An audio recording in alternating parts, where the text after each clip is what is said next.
Hello, hello, hello. Hello guys. Andito ko. Kagagaling ko lang sa trabaho. Ayan. Asikaso sa mga apo ko kasi ito may nagpupo, kailangan punasan. At si Lala ayusin. Ayan guys, kadarating ko lang po sa trabaho. Kailangan silang asikasuhin. Ay, ang kulit-kulit nito. Ang liit-liit lang nito eh. Makulit ito. Agoy.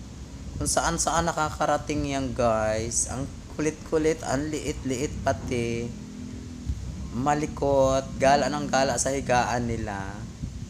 Ayan guys, thank you sa mga nanonood. Pa-share naman ng namin channel, pa-subscribe. Maraming salamat guys. Ayan o, punasan kasi nagpopo. Hindi naman pwedeng iaasa na lang kay mama ang paglilinis. Kailangan alalayan talaga si mama kasi kawawa naman. Ang dami pati nila guys, 5 yan.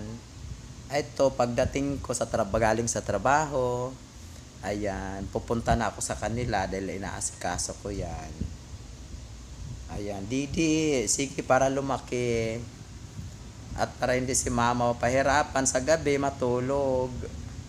Kawawa ka naman ni Mama Lala. Yan, hindi ko pa nga guys nabibila ng calcium yan at saka yung vitamins kasi wala pang pera baka susunod na araw. Pag kumita, bibilahan ko na siya. Kasi kailangan yun eh, para hindi siya, paano yung mga buto niya, alalay sa kanya. Kasi lalo na nagpapadidi siya. Kailangan siya painumin ng vitamins.